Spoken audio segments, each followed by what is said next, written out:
बिस्मिल्लाहिर्रहमानिर्रहीम, अस्सलाम वालेकुम नाज़रीन, आप देख रहे हैं द लास्ट स्टार। मैं हूं यासिर रशीद और मेरे साथ स्टूडियो में मौजूद हैं सीनियर सहाफ़ी राना मोहम्मद अजीम साहब।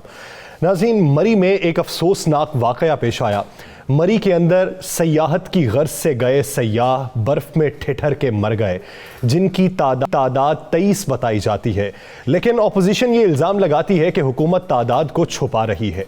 उस रात कितना कर्ब का मंजर था, उन्होंने कितने लोगों को पुकारा, कितने लोग वहां इमदाद को पहुंचे। उसके बाद होटल मालिकान के ऊपर जिस तरह के इल्ज़ामात लगाए गए कि 50 से 70 हज़ार रुपया फ़ी कमरा रेंट एक रात का मांगा गया। लोगों की इस्तेदाद नहीं थी, इसलिए वो गाड़ियों में सोने पर मजबूर हुए और सोते हुए ही उन्हें मौत ने अपनी आगोश में ले लिया।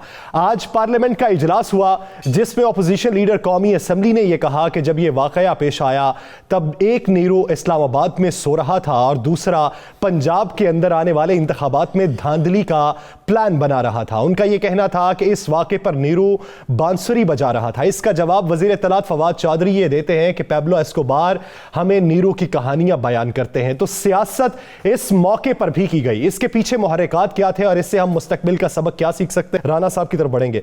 राना साहब, आप क्या समझते हैं इस सानहे का असल जिम्मेदार कौन है? इंतजामिया है या फिर वफाकी हुकूमत के मुताबिक वो सयाह खुद है जो एहतियाती तदाबीर इख्तियार किए बगैर मरी की तरफ रवाना होगा? बिस्मिल्लाहिर्रहमानिर्रहीम, अस्सलातु वस्सलामु अलैका या सय्यदी या रसूलल्लाह, अस्सलातु वस्सलामु अलैका या सय्यदी या हबीबल्लाह। या सर, सानिया मरी जो है यह एक ऐसा सानिया है जिसे शायद मुद्दतों ना बुलाया जा सके। तफरीही मकाम, सैर के लिए जाते हैं, खुशी के लिए जाते हैं, फैमिली साथ होती है। इंसान ये सोच के जाता है कि वो लम्हात जो पूरी ज़िंदगी उसे याद रहेंगे, मैं उसके लिए जा रहा हूँ। लेकिन वाकई वो लम्हात जो पूरी ज़िंदगी उसके लिए करब बन जाएं, जो उसके लिए तकलीफ़ बन जाए, वो कभी जिसे ना भूल सके, तो फिर कभी भी इंसान उस तरफ जाने का सोचता भी नहीं। लेकिन देखना यासर ये होगा, मैं कल से देख रहा था, आप भी देखें, तमाम लोगों ने टारगेट किया हुआ है कुछ चीज़ों को। कुछ कंपेन भी चल रही है, मुख्तलिफ़ चीज़ें भी चल रही हैं। अच्छा, किसी भी मीडिया हाउस ने ये दिखाना गवारा नहीं किया कि जिस जगह ये हलाकतें हुई हैं यासर, वो जो 5 से 6 गाड़ियाँ, जिस जगह ये गाड़ियाँ थीं, क्या उस जगह के राइट या लेफ्ट आबादी है? क्या राइट या लेफ्ट वहाँ पे होटल हैं? क्या राइट या लेफ्ट कोई ऐसी जगह है जहाँ पे वो स्टे कर सकते थे? और क्या वो वाकई जगह मरी में है? या सर वो जगह कलडाना जो है इलाका जो है वो असल वाकया क्या होता है कि हैप्पी न्यू ईयर की रात मरी में रिकॉर्ड रश होता है, रिकॉर्ड रश। अब उस तरफ से महकमे मौसमियात ये शुनीद जारी कर देता है कि जनाब बारिश है, उसके बाद बर्फ़बारी भी हो सकती है। अब हम लोग जो हैं, हमें और कुछ चाहिए ना चाहिए, हम फौरी तौर पे भाग जाते हैं। लोग दरादर मरी की तरफ, गिलगिया की तरफ चले गए, अयूबिया, नथिया गली, इस तरफ जाना शुरू हो गए। अब जो रास्ता मरी को जा रहा है, वहाँ से आप मुजफ्फराबाद भी जाते हैं उसी टोल प्लाजा से गुजर के, उसी टोल प्लाजा गुजर के आप बुरबान भी जाते हैं, आप उसी टोल प्लाजा से अयूबिया की तरफ भी जाते हैं। देखें ना यासर कितने रास्ते हैं। अब हुआ क्या कि अयूबिया से पहले उस साइड के KPK के लोगों ने, हुकूमत ने रास्ते ब्लॉक कर दिए। जब मौसम बहुत ज़्यादा ख़राब हुआ तो रास्ते ब्लॉक हो गए। अब जो गाड़ियाँ उस तरफ जा रही थी वो रिटर्न वापस हुई। वापस जब होती हैं तो एक ये वो तूफ़ान है जो 21 साल पहले पाकिस्तान में आया था। या सर ये वो बर्फ़ानी तूफ़ान है जो चंद दिन पहले, आपको याद होगा, अमेरिका में आया था। और अमेरिकी रियासत जो हमसे बहुत ज़्यादा मुनज़्ज़म है, वो बिल्कुल जैम होकर रह गई थी, बड़ा नुकसान हुआ था। ये वही तूफ़ान था। अब उस तूफ़ान में गाड़ियाँ फंस गई, लोग उसमें आ गए। इसमें सबसे पहला कसूर था इंतज़ामिया का। अब वहाँ पर वहाँ के MNA, वहाँ पे अपोजिशन के लीडर, वहाँ के मकामी सियासतदान, वहाँ की हुकूमत बिल्कुल सुख की बांसुरी बजाती थी। अगर आपने कसूर पूछा, कसूरियत, आप कौन थे वहाँ के? वो उस इलाके में कौन थे? सदाकत अब्बासी ज़ीरो हो गए। शाहिद हकान अब्बासी, साबिक वज़ीर आज़म पाकिस्तान, उस इलाके में जहाँ ये वाक़या होता है उससे कुछ फासले पे साबिक वज़ीर आज़म मियाँ मोहम्मद नवाज शरीफ की अच्छी खासी प्रॉपर्टी है। यासर, सबसे पहले तो हमें यह देखना होगा कि पाकिस्तान के कौन से ऐसे हुक्मरान हैं। आज तनकीद बड़ी की शहबाज शरीफ साहब ने, शहबाज शरीफ साहब के साहबजादे जो हैं उनकी रहायशगाह कहां पे है, उनका ज्यादा वक्त कहां गुजरता है। मरियम साहिबा जब इस्लामाबाद होती है तो इस्लामाबाद से किस तरफ जाती हैं, हो हमारे हुक्मरानों का ज्यादा वक्त गुजरता कहां है भाई, सोचने वाली बात है ना।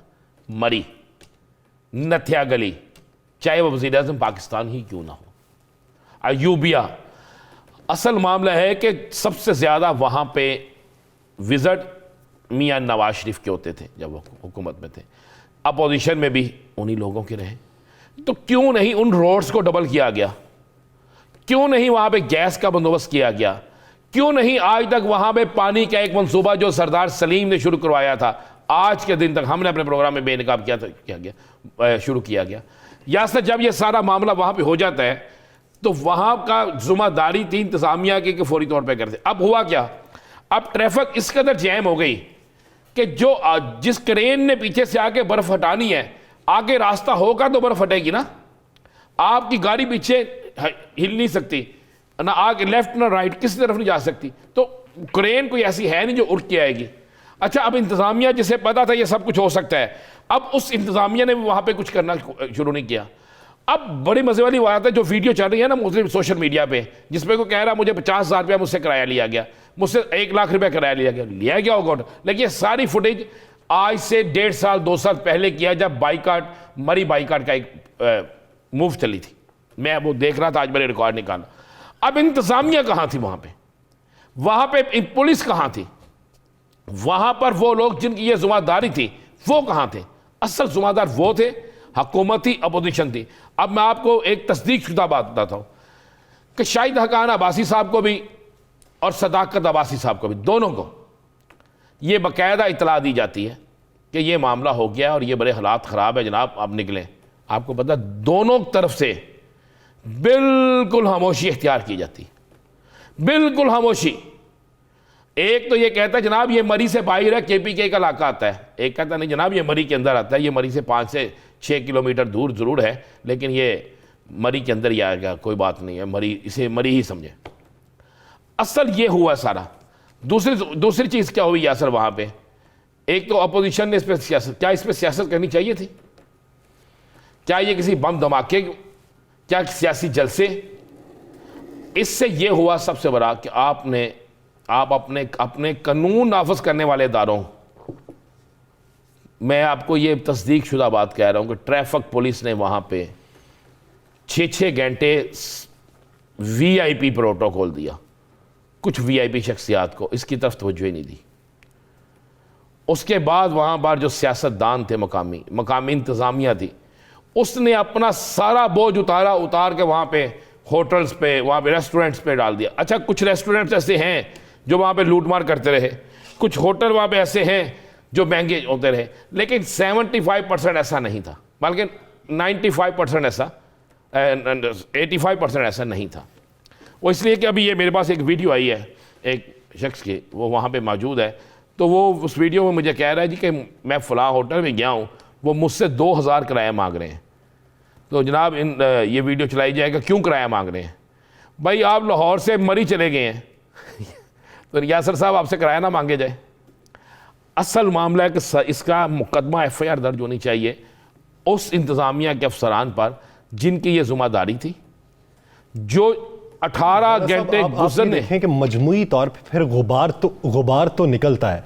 आप ये देखें कि जब एक तरफ किसी से किराया ज्यादा मांगा गया होगा, दूसरी तरफ टायर को चढ़ाने वाली चेन के पैसे ज्यादा मांगे गए होंगे, तीसरी तरफ वापस आने के लिए पैसा ज्यादा, फिर वो मजमूई तौर पे वो गुबार सब पे ही उतरना था। बिल्कुल, मैं कह रहा हूं वो माफिया है। उस माफिया को वहां पे खड़ा, जो माफिया वहां पे मौजूद आज का तो नहीं है ना। क्या मरी में बर्फबारी पहली दफा हुई है? अब आपको इसको उन लोगों को सजा देनी चाहिए जो इसके जिम्मेदार थे। मैंने तो आपको बता दिया कि क्या क्या मामला था, लेकिन आप अपनी सियाहत को क्यों खत्म कर रहे हैं? आप ऐसे प्रोपेगेंडे को क्यों हवा दे रहे हैं कि जिससे आपकी सियाहत खत्म हो जाए? अगर आपकी सियाहत खत्म हो जाती है तो जो वहां पर 2 लाख 4 लाख 6 लाख खानदान है वो भूख से मर जाएगा, उसका कौन जिम्मेदार होगा? उसकी जिम्मेदारी तो होगी। मैं आपको बड़ा क्लियर करूं, ये चंद माफिया वहाँ पे, माफिया के चंद लोग हैं सही, जो वहाँ पे बिल्कुल सब कुछ कर रहे हैं। एक सवाल तो दोनों से पूछना चाहिए, सदाकत अब्बासी से भी पूछना चाहिए, और सवाल जो है सदाकत अब्बासी के साथ साथ आपको पूछना चाहिए शाहिदा खान अब्बासी से। यानी आप ये समझते हैं कि हुकूमत भी जवाबदेह है और अपोजिशन भी जवाबदेह है। तो फिर शामिल गुफ्तगू कर लेते हैं। पाकिस्तान तहरीक इंसाफ के रहनुमा अमजद अली खान साहब ने हमें ज्वाइन किया है और पाकिस्तान पीपल्स पार्टी के रहनुमा तैमूर तालपुर साहब ने हमें ज्वाइन किया है। आप दोनों हजरात का बेहद मशकूर हूँ।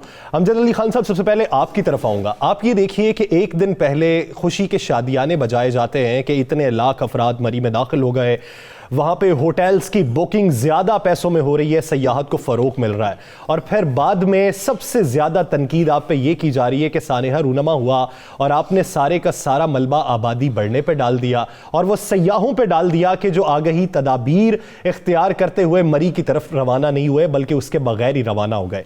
क्या समझते हैं बतौर हुकूमत और बतौर ऑपोजिशन दोनों तरफ से जो बयानबाजी की गई है उसको किस हद तक हवा देनी चाहिए, वो किस हद तक मुस्बत है? बिस्मिल्लाहिर्रहमानिर्रहीम। सबसे पहले तो मैं आपके तवज्जो से पूरे पाकिस्तान की जितनी भी अवाम है उनकी तरफ से भी, और जो इस हादसे में वफ़ात पा जाने वाले अफराद हैं उनके लवाहिकीन से ताज़ियत भी करूँगा और अल्लाह ताला के हुज़ूर दुआ भी करूँगा कि अल्लाह ताला उन्हें इस जन्नत में आला मकाम दे। दूसरी बात यह है कि देखो, ये ऐसा हादसा था जिस पे हम सब को अफसोस है, दुख है, और जो कुछ भी हुआ वो नहीं होना चाहिए था। लाजमी बात है, इसीलिए कहीं ना कहीं तो गलती हुई है, इंतज़ामी गलती हुई है, जिसके ऊपर जनाब इमरान खान साहब ने एक स्पेशल इंक्वायरी का हुक्म भी दिया है।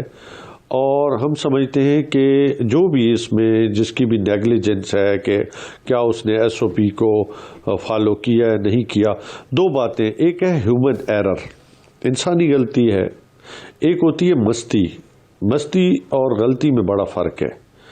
हमेशा गलती की गुंजाइश रहती है, लेकिन जानबूझ के अगर किसी ने किया है और उसका जो भी जिम्मेदार है, मैं समझता हूं कि उसको सज़ा से नहीं बचना चाहिए, क्योंकि इसमें इंसानी ज़िंदगियां चली गई हैं। और मेरा मौक़िफ़ तो ये है, और जो भी इसमें मैं समझता हूँ कि उस वक्त बद इंतज़ामी में इन्वॉल्व था है और उसने प्रॉपरली केटर नहीं किया, समझ नहीं रखी, तो यकीनन हमेशा जब तक आप अपने इंतज़ामी ढांचे के ऊपर निगाह नहीं रखेंगे या निगाह उसके ऊपर जो भी होगा, तो मैं समझता हूँ कि उससे जो ये सानिया जन्म लिया है, ऐसे फिर सानियात वजूद में आएंगे। मेरा तो मौक़िफ़ है, और होना भी चाहिए इसके ऊपर एक्शन, नज़र भी आना चाहिए। जब सोशल मीडिया पे शोर मचता है, जब तमाम TV चैनल्स पे शोर मचता है, जब हलाकतें हो जाती हैं, उसके फौरी बाद पाक फौज अफवाज पाकिस्तान को कहा जाता है, वो वहाँ इमदाद के लिए पहुँचते हैं, फौरी काम करते हैं। तो उससे पहले जिस वक्त आपको नज़र आ रहा था वहाँ की इंतज़ामिया को, आपके मतलब वहाँ की इंतज़ामिया को नज़र आ रहा था कि हमारे बस से ये बाहर है, तो उस वक्त क्यों नहीं उन्हें याद किया गया, उस वक्त उन्हें क्यों नहीं बुलाया गया, उस वक्त उन्हें क्यों नहीं तलब किया गया? इंतज़ामी ऑफिसर्स और ज़मीन पे जो उस वक्त उस हालात में मौजूद लोग थे, क्योंकि कलडना के जो बेसिकली जहाँ से जो पंजाब से जो मरी से आगे के जो ट्रैफिक कन्वर्ट हो रही थी और फिर वापस जो है मरी की तरफ आना शुरू हो गई, तो उनका जो मौक़िफ़ है कि उस वक्त मौसमी हालात ज़्यादा ख़राब हो गए, जिसकी वजह से जो रेस्क्यू ऑपरेशन था वो मुअत्तल करना पड़ा, और जिसकी वजह से ये अमवात जो है वो हुई और ये सानिहा जन्म लिया। तो मैं समझता हूँ कि इसी के लिए तो इंक्वायरी कमेटी जो है बैठी है और वो हक़ाइक़ तक पहुँचेगी। मैंने इससे पहले भी कहा कि अगर तो है ह्यूमन एरर है, कहीं पे वाकई मौसमी ख़राबी की वजह से वो रेस्क्यू नहीं कर पा रहे थे। हाँ, अगर किसी ने जानबूझ के इंतजामी गलती की है तो उसको कभी भी ना अल्लाह ताला की ज़ात माफ़ करेगी और ना गवर्नमेंट को माफ़ करना चाहिए। लेकिन आज के दिन वफाकी अगर ऐसे हादसात में बेशतर वफाकी वज़रा बशमूल वज़ीर दाखिला मरी की इंतज़ामिया के गुण गाते रहे हैं। वो ये कहते रहे हैं कि मरी की इंतज़ामिया ने हत्तुल इम्कान कोशिश की है कि बेहतरीन सहूलियात दी जा सकें। अब आप ये देखिए कि डिमांड एंड सप्लाई भी होती है, जहाँ पे ये खबरें आए कि टोल प्लाजा पे ज़्यादा पैसे लेकर गाड़ी को भेज दिया गया, फिर आगे जाके नीचे उतरने के लिए भी पैसे मांगते रहे लोग, ट्रैफिक के निज़ाम को भी बुरी तरह से ट्रीट किया गया। तो मजमूई तौर पर अहाता करने के लिए अपोजिशन कहती है जुडिशल इंक्वायरी कमीशन बनाया जाए, आप ये कहते हैं कि हमने कमीशन बना दिया अपने वज़रा का। इसके लिए मैंने पहले कहा कि चीज़ों को प्रोब किया जा रहा है और इन मामलात को पूरी तरह जांच किया जाना चाहिए और किया भी जा रहा है, ताकि ऐसे सानिहात फिर दोबारा जन्म ना ले सकें।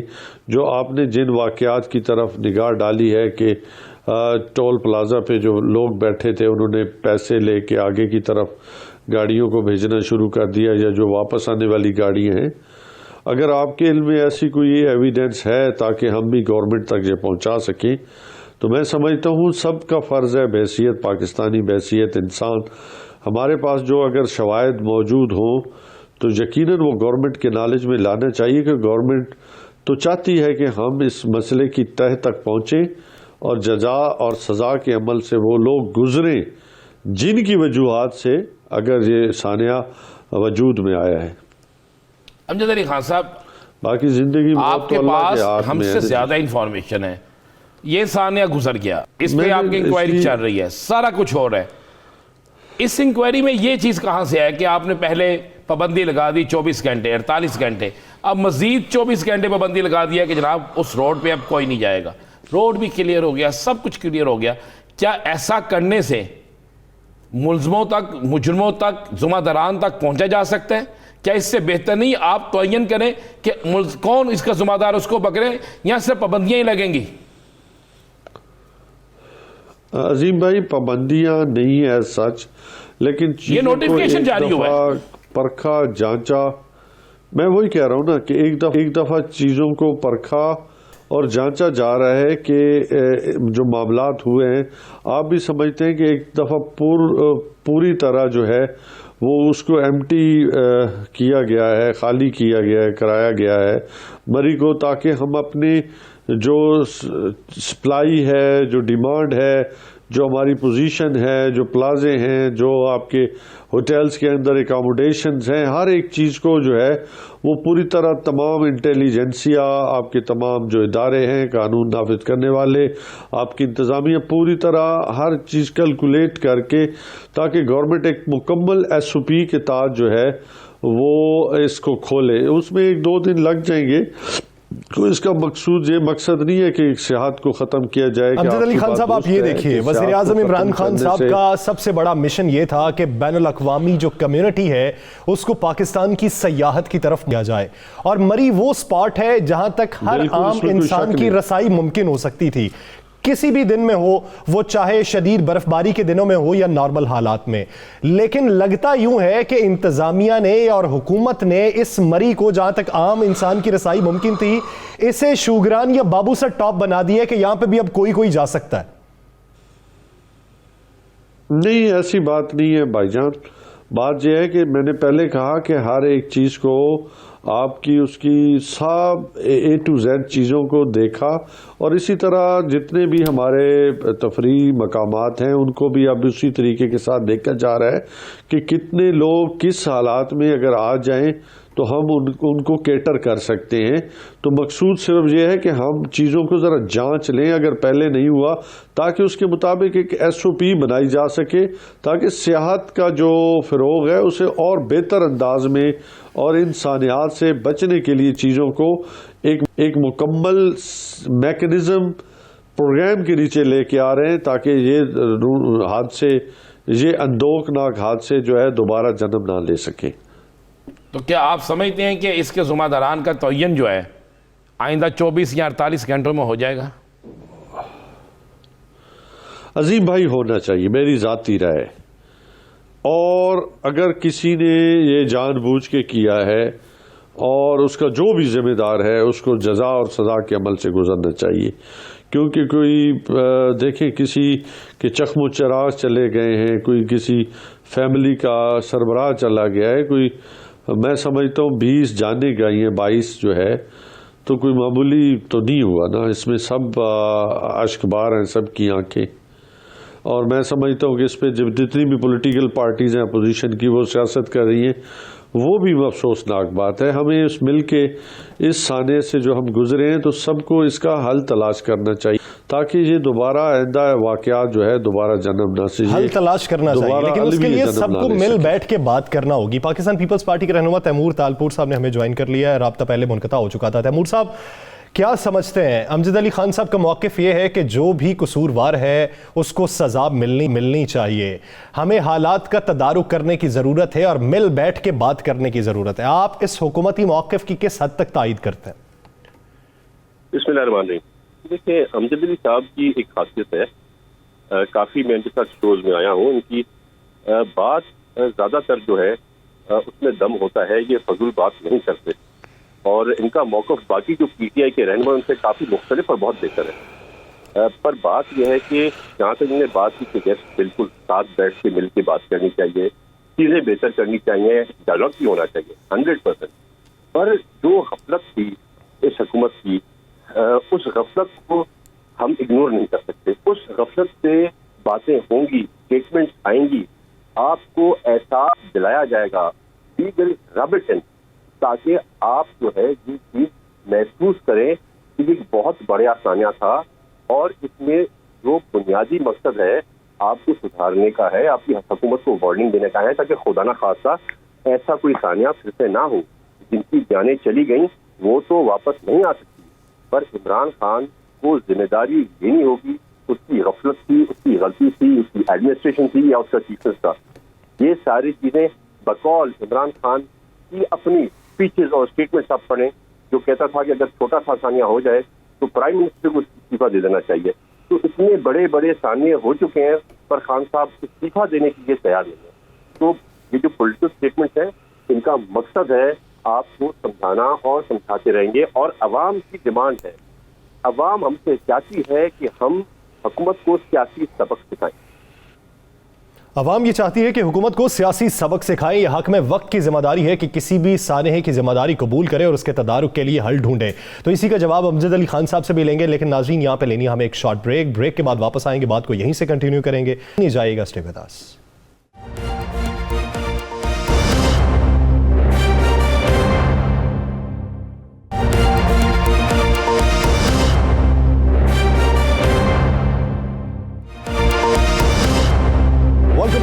नाज़रीन, सानह मरी पे बात हो रही है, उसके मुहर्रिकात पे बात हो रही है और सानह मरी के बाद होने वाली सियासत पे बात हो रही है। पाकिस्तान पीपल्स पार्टी के रहनुमा तैमूर तालपुर साहब का ये मानना है कि अगर कोई सानह हो तो उसकी जिम्मेदारी हक में वक्त को लेनी चाहिए और उसके तदारुक के लिए भी फैसले करने चाहिए। अमजद अली खान साहब, आप क्या समझते हैं, ऐसे सानेहात पे कौम को भी मुत्तहिद होने की ज़रूरत है और बिलखुसूस सियासतदानों को मुत्तहिद होने की ज़रूरत है? आज पार्लियामेंट का आप इजलास देखें, बेशतर नुकात पे बात की गई अपोजिशन लीडर की जानिब से और सवाल पूछे गए कि इंतज़ामिया कहाँ थी, वहाँ की जो मशीनरी थी वो फ़ाल क्यों नहीं थी काफ़ी अरसे से। लेकिन जवाब में हमारे वफाकी वज़ीर इत्तलात ये कह दें कि वो किसी से तशबीह दे दें और फिर साथ में कह दें कि आप तो पैब्लो एस्कोबार हैं इस वक्त के और आपके दौर में क्या कुछ होता रहा और पुराने दौर की यादें ताज़ा होती रहें, लेकिन मौजूदा सानहे पे बात ना हो, तो ये किस हद तक सूदबंद सियासत है? बात यह है कि स्पीकर नेशनल असम्बली ने इसी स्पिरिट को देखते हुए जो सानह मरी हुआ कि आज हमें एक फ्रूटफुल डिस्कशन करनी चाहिए और उसका उन्होंने बयान भी दिया, अपनी वहाँ पे स्टेट में रूलिंग भी दी कि आज के दिन तमाम पॉलिटिकल पार्टीज़ और पार्लिमानी लीडर इसके ऊपर डिबेट करें। लेकिन असल में बदकिस्मती ये होती है कि जब आप अपोजिशन की तरफ से पॉइंट्स, सियासी पॉइंट्स स्कोरिंग स्टार्ट हो जाती है और उसका रिज़ल्ट ये होता है कि दूसरी तरफ भी वही फिर उसका वो कहते हैं शिकवा जवाब शिकवा आ जाता है। तो उससे मामला जो है वो मैं समझता हूँ, बिल्कुल बात ठीक है आपकी कि उससे उलझ जाते हैं। लेकिन असल में बात वहीं से फिर आती है कि आप सजेशंस दें, और गवर्नमेंट की जो मशीनरी है वहाँ पे अगर किसी ने, मैंने वही कहा कि जानबूझ के बद इंतज़ामी की है और नेगलिजेंस की है, ब्लंडर किया है, तो उसको उसके मुताबिक जो है आपने अपनी तजावीज़ दें कि हम ऐसी मशीनरी जो हमारा, मैं समझता हूँ कि मैं तो अक्सर कहता हूँ कि हमारा बेसिकली जो ढांचा है ये गल सड़ चुका है, इंतज़ामी ढांचा, जो मेरी अपनी अक्ल काम करती है। वरना इससे पाकिस्तान तहरीक इंसाफ स्ट्रगल कर रही है कि इस ढांचे को दोबारा अपने पैरों पे खड़ा किया जा सके। उस पर डिबेट करनी चाहिए ताकि हम उसको और बेहतरी की तरफ ला सकें। जैसे नेशनल असम्बली में क्वेश्चन आवर्स है, और क्वेश्चन आवर्स का मतलब यही होता है कि आपने निशानदेही करनी होती है, लेकिन होता क्या सवाल होता है सियासी और जवाब भी सियासी आ जाता है।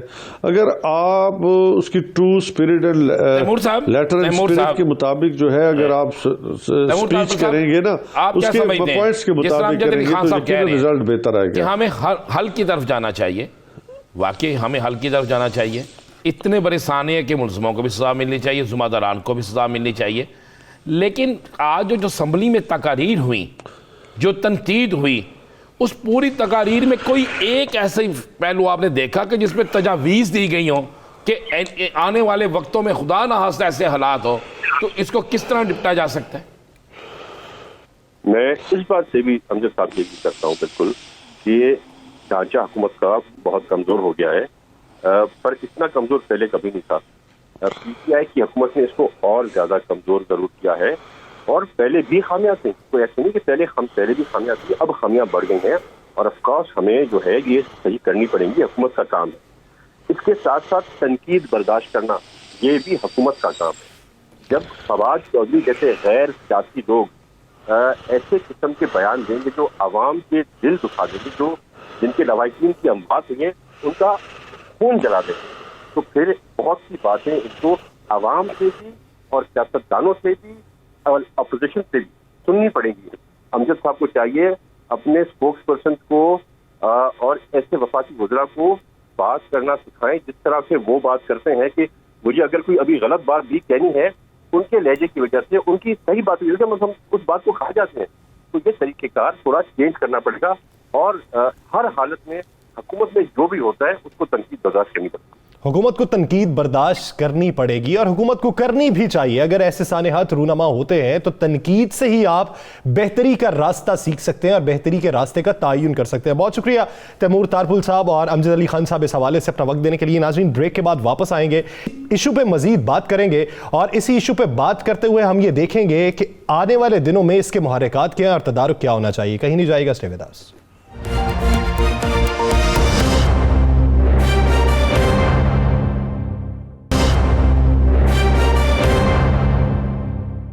Welcome back. नाज़रीन, सानेह मरी पे हम बात कर रहे हैं। देखते हैं कि आने वाले दिनों में हम अगर इसको ट्रेंड सेट कर लेते हैं और टेस्ट केस बना लेते हैं तो इससे हमें बेहतरी क्या लानी है, और वो जाने जो चली गई वो किसी मकसद की खातिर गई हैं या बेमकसद चली गई।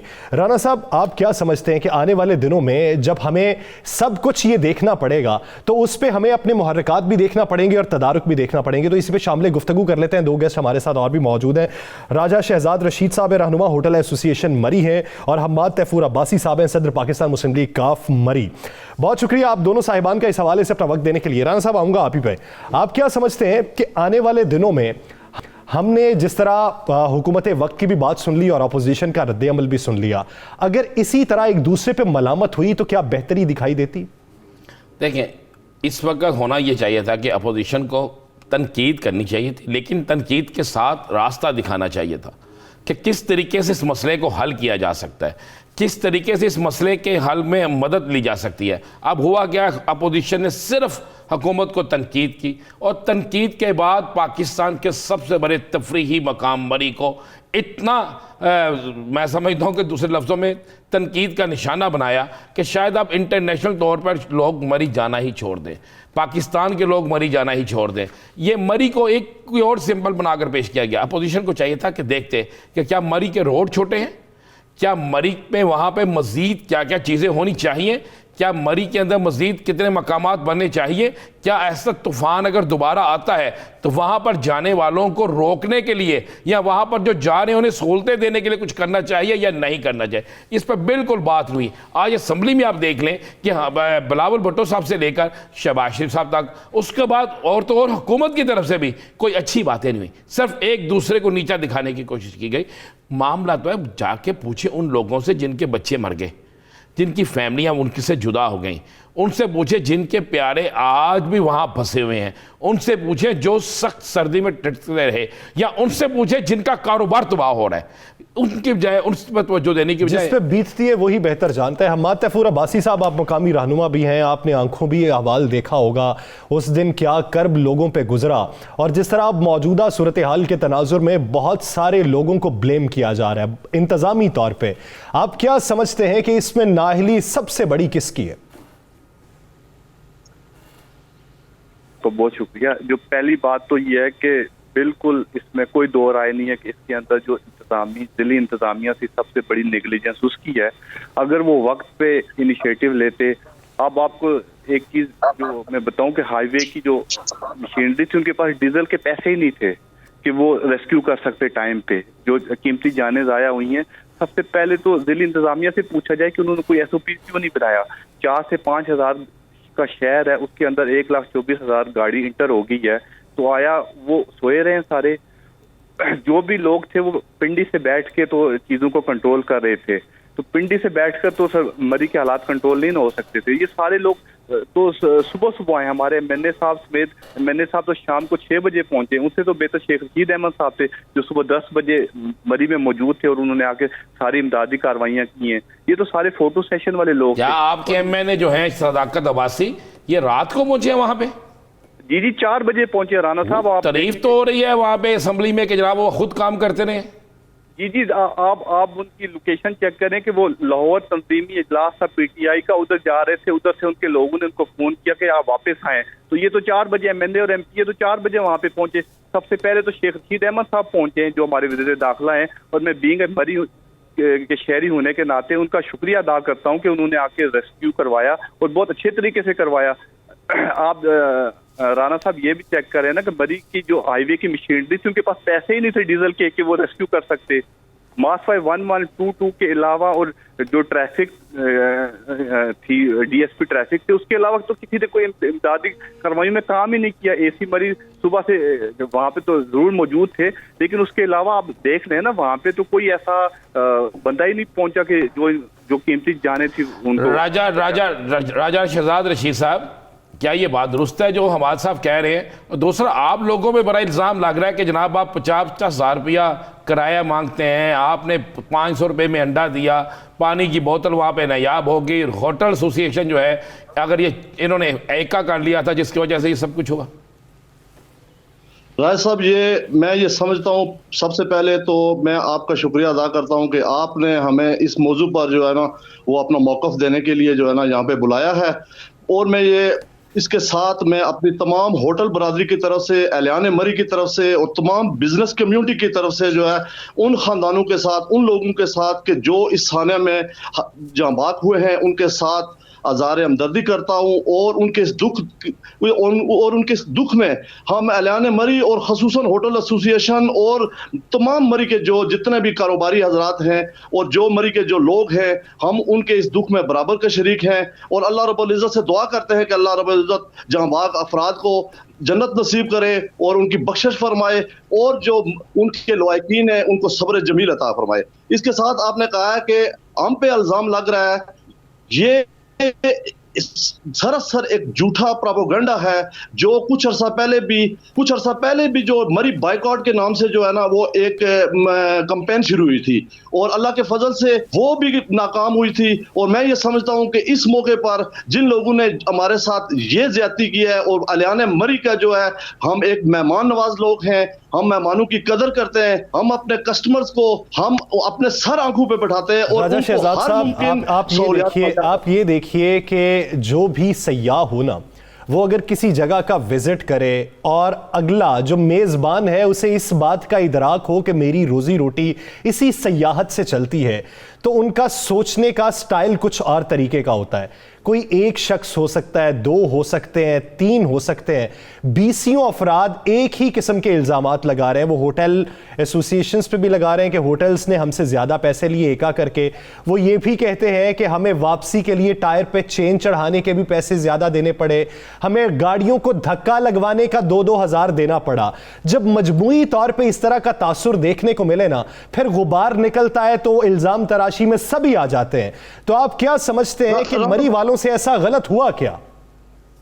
मैं राणा साहब ये समझता हूं कि कुछ हम में भी कुछ ऐसी काली भेड़ें होंगी, कुछ ऐसे अनासर होंगे कि जिन्होंने इस मौके पे कोई थोड़ा बहुत को गाड़ी का चैन धक्का या इस तरह की बात की है, लेकिन इसका ये हरगिज मतलब नहीं है कि आप पूरे ऐलान मरी के और मरी के कारोबार को तबाह करने का ठान लें कि भाई मेरे होटल वालों ने ये किया है। मैं ये समझता हूं कि मरी में सालाना लाखों अफराद मुल्क भर से जो है ना वो सियाहत के लिए आते हैं। कभी आपने सुना है कि मरी में कोई रॉबरी, डकैती, कोई ऐसा किसी के साथ कोई ज्यादती हुई हो, या कोई इस पुरअमन इलाका है, पुरअमन शहर है, यहाँ के लोग मेहमान नवाज हैं, यहाँ के होटलियर अपने कस्टमर को अपने महदूद वसाइल के अंदर, यहाँ पे बहुत से ऐसे हमारे कम्युनिटी को, हमारी इस इंडस्ट्री को मसाइल का सामना भी है, लेकिन हम उसके बावजूद उनकी जो है ना वो खिदमत करते हैं और उनको सारी सहूलतें मुहैया करते हैं। रही बात रेट की, आपने रेट की बात की है, मैं ये समझता हूं कि पूरी दुनिया के अंदर जो सियासत से मुंसलिक जो इलाके हैं, जो मुल्क हैं,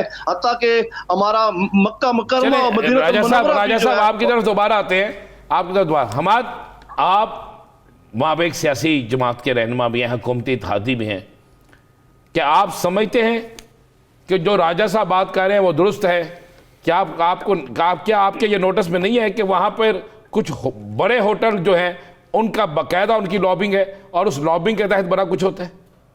राणा साहब, आपको एक चीज बता दूं, जो मजे की बात है, मरी के जो लोकल लोग हैं उनका 10% भी इसमें शेयर नहीं है। मरी के अंदर जो होटल का काम कर रहे हैं, और होटल एसोसिएशन जो है वो उसको तो आज तक समझ ही नहीं आई कि उसको इस्तेमाल कौन कर रहा है। आप खुद देख लें कि मरी के अंदर एक ताकतवर लोग हैं, जिनका एक ताकतवर माफिया है, जिनका मरी के अंदर होटल का कारोबार है, और वो ऐवानों के अंदर मौजूद भी हैं, पाकिस्तान के ऐवानों के अंदर मौजूद। आप नाम लें ना, नाम लें, कौन है वो? नहीं, बिल्कुल नाम ले रहा हूँ। आप देख लें, सबसे पहले राणा साहब आप देखें ना, आप पहले बात करें अमेजोनेट की तरफ, जो तमीना दौलताना साहिबा का है, वो देखें सबसे ज्यादा मरी में बिजनेस वो कर रही हैं और आज तक उनको किसी ने पिन पॉइंट नहीं किया। उसके बाद आप आ जाए ग्रैंड हाइट्स, ये भी मरी के किसी लोकल आदमी का नहीं है।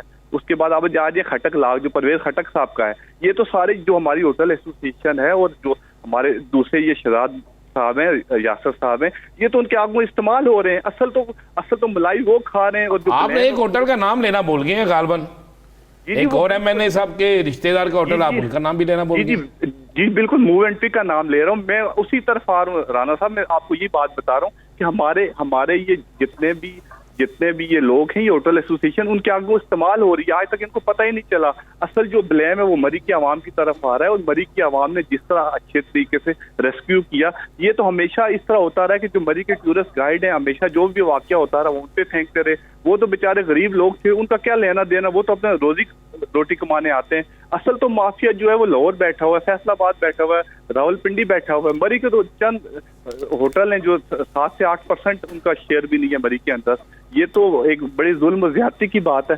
और दूसरा राणा साहब, जो मरी के अंदर रेट्स के हवाले से बात की गई है, मैं आपके प्रोग्राम के हवाले से और बीइंग ए मरी के शहरी होने के नाते ये बात करना चाह रहा हूँ कि अगर कोई भी कंप्लेन जो आपके जरिए हमारे तक पहुंचे, और हम इंशाल्लाह ताला उस पर एक्शन लेंगे, ना सिर्फ एक्शन लेंगे, उस होटल वाले को पूरे माल रोड पे ला के तो जूतियां। हमाद अब्बासी साहब, आपने मुख्तलिफ नुकात उठाए हैं, आपने मुझ पर भी ब्लेम कर दिया। मैं तो प्रोग्राम को होस्ट कर रहा हूँ, यासिर रशीद मुखातिब हूँ। आपसे मैं जो सवाल उठा रहा था आपने उसने मुझे भी रगड़ दिया।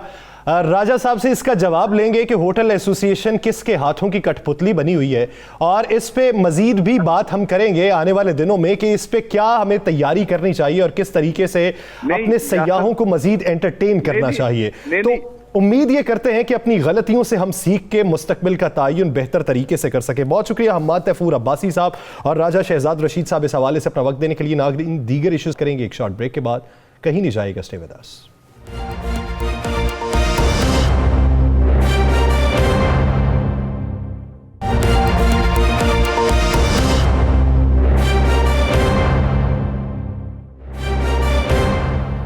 वेलकम बैक नाज़रीन। अब कुछ सियासी मंजरनामे की बात कर लेते हैं। अपोजिशन जो मुत्तहिदा अपोजिशन है यानी पीडीएम, वो आने वाले दिनों में अपनी सियासत को तेज़ करना चाहती है, लेकिन सियासत को तेज़ करने के लिए पाकिस्तान मुस्लिम लीग नून और जमीयत उलमा इस्लाम फे ही काफ़ी नहीं है। अगर दोनों अपने इत्तेहाद को लेकर भी आगे बढ़ती हैं और दीगर छोटी जमातें जो पीडीएम के अंदर शामिल हैं वो आगे बढ़ने का फैसला करती हैं, तो क्या पाकिस्तान मुस्लिम लीग नून सही तरीके से JUI फे के साथ चल जाएगी? ये एक अहम सवाल है।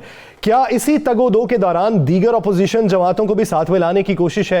ये एक वो सवाल है जो बहुत से जहनों में है, लेकिन इसका जवाब राना साहब से जानते हैं। राना साहब, पीडीएम के आने वाले दिनों में टास्क क्या है? हुकूमत है, आइंदा आम इंतखाबात है, या किसी को अपने साथ में लाना? देखिए जी, ना तो हुकूमत, आइंदा इंतखाबात में इनका मुत्तहिदा इत्तेहाद चलना नहीं, इस पर तो वाज़ेह तौर पर फैसला हो चुका है। ये सब अपने ताईं इलेक्शन लड़ेंगे, सीट एडजस्टमेंट हो सकती है। मेरे पास इतला यह है कि मौलाना फजलुर रहमान जो हैं वो पीडीएम के अंदर 2 से 3 सियासी जमातों को शामिल करने के लिए कोशिश कर रहे हैं, और इसके लिए वो बाकायदा आइंदा पीडीएम के इजलास में इस नुक्ते को सामने लेकर भी आएंगे। वो चाहते हैं कि किसी तरीके से एंटी पीपल्स पार्टी, या सर पीपल्स पार्टी की जो बदतरीन मुखालिफ सियासी जमातें सिंध के अंदर हैं या बलोचिस्तान में अगर कोई है तो हम उसको इस्तेमाल करें। वो तो हुकूमत की इत्तेहादी नहीं, उसमें उन्होंने ये किया है कि सिंध के अंदर वो फारूक सत्तार जो है सही उसके ग्रुप को तैयार कर रहे हैं, उनके साथ उनके मामलात फाइनल हो चुके हैं, और साथ में वो कोशिश कर रहे हैं किसी तरीके से मुस्तफ़ा कमाल के साथ कि मुस्तफ़ा कमाल के साथ जो मीटिंग हुई है उसमें भी उन्होंने यही बात की है। अब वो चाहते हैं कि मुस्तफ़ा कमाल किसी तरीके से पीडीएम का हिस्सा बन जाए, और जब वो पीडीएम का हिस्सा बन जाते हैं तो मुस्तफ़ा कमाल जो है फिर वहाँ पर बैठकर वो पीपल्स पार्टी को तनकीद का निशाना बनाएं, वो पीपल्स पार्टी पर चढ़ाई करें, वो हुकूमत के पाकिस्तान पर भी करें। लेकिन मुस्तफ़ा कमाल की तरफ से अभी तक उन्हें कोई अच्छी खबर नहीं मिल रही, अच्छी इतला नहीं मिल रही, अच्छा पैगाम नहीं मिल रहा। मुस्तफ़ा कमाल जो है वो मुस्लिम लीग नून के भी बड़े सख्त खिलाफ हैं। मुस्तफ़ा कमाल जो है वो मौलाना साहब से मेरे पास जो इतला है कि मुस्तफ़ा कमाल ने भी मौलाना साहब के आगे कुछ शराइत रख दी। अब वो शराइत जो है वो सिंध की सियासत में अपना हिस्सा मांगना है। वो शराइत जो है वो उन शराइत में चीज़ शामिल है कि हम आपका हिस्सा नहीं बनेंगे, मसलन आपके साथ सीट एडजस्टमेंट करेंगे। इंतहाबी इत्तेहाद में हम किसी इत्तेहाद के अंदर नहीं जाएंगे, सीट एडजस्टमेंट के साथ जाएंगे। दूसरा, मुस्तफ़ा कमाल के इर्द गिर्द जो लोग हैं, जो मुस्तफ़ा कमाल की टीम है, वो ये भी समझती है कि मौलाना फजलुर रहमान ये ना हो मुस्तफ़ा कमाल को भी इस्तेमाल करें और इस्तेमाल करके अपना फ़ायदा लेकर चले जाएं। लेकिन अब मौलाना के लिए सबसे बड़ा टारगेट भी यही है कि सिंध के अंदर पीपल्स पार्टी को नसीहत देने के लिए, क्योंकि पीपल्स पार्टी ने ये जो मार्च का ऐलान किया है ना, ये मार्च का ऐलान पीपल्स पार्टी ने हुकूमत के खिलाफ नहीं, ये मार्च का ऐलान पीपल्स पार्टी ने पीडीएम के खिलाफ किया है। ताकि साहब आप ये देखें, अगर मुस्तफ़ा कमाल को शामिल भी कर लेते हैं तो सिंध के अंदर एजिटेशन के लिए तो वो फ़ायदा मंद है, लेकिन अगर आप मार्च का ऐलान करते हैं और पंजाब KP की तरफ भी रुख करते हैं तो उधर उनका क्या फ़ायदा होगा? वो तो वन मैन शो है। देखिए, वो पीपल्स पार्टी को सिर्फ और सिर्फ सिंध के अंदर टफ टाइम देना चाहते हैं। उनके ज़हन में यह है कि हम पीपल्स पार्टी को सिंध, उनके मार्च से पहले, मैं जो आपको कह रहा हूँ, वो चाह रहे हैं पीपल्स पार्टी के मार्च से पहले सिंध के अंदर पीपल्स पार्टी को एक ऐसा टफ टाइम दें, एक ऐसा माहौल बना दें कि पीपल्स पार्टी जो है वो कम अज़ कम उसके अंदर फंस जाए और उसकी तवज्जो मार्च से हट जाए, और अगर वो मार्च की तरफ जाए भी तो उसको वो रिस्पॉन्स ना मिले, बल्कि सिंध के अंदर उनके खिलाफ बड़े मुजाहरे हों। और मैं आपको ये बताऊँ, इस ज़मन में मौलाना साहब ने एक और कोशिश शुरू की हुई है, और वो कोशिश जो है अभी तक तो कामयाब नहीं हुई, लेकिन वो कोशिश कर रहे हैं कि किसी तरीके से सिराजुल हक साहब से वो खुद रब्ता करें, सिराजुल हक साहब से रब्ता करके सिराजुल हक साहब को भी अपने साथ राज़ी करें, और उन्हें कहे कि जनाब सिराज साहब आप हमारे साथ आ जाएं, या हम आपके साथ आ जाते हैं, और सिंध के अंदर भी हम आपका साथ देते हैं, और सिंध हुकूमत के ख़िलाफ़ जो काला कानून जिस पर बेइंतहा उन्होंने प्रोटेस्ट रखा हुआ, अपना बेइंतहा वहाँ पर वो एजिटेशन कर रहे हैं, उसमें हम आपका साथ देते हैं। मौलाना साहब इस टारगेट पे चल पड़े हैं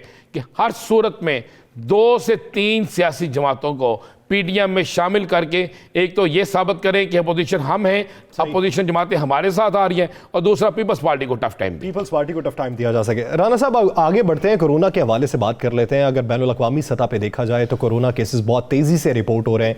ये ओमिक्रॉन जो वेरिएंट है इसके केसेस, पाकिस्तान की सूरत हाल भी उस नहज तक तो नहीं है, लेकिन ख़तरे की घंटी तो ज़रूर है। अब फरवरी जो है हमारा अगला महीना, उसको खौफनाक करार दिया जा रहा है। बहुत सी बातें होती हैं कि पाबंदियां भी लगेंगी, लेकिन क्या आप देख रहे हैं कि आने वाले दिनों में पाबंदियां लग सकती हैं, और अगर पाबंदियां लग गई तो फिर ऑपोजिशन के मार्चेस का क्या बने?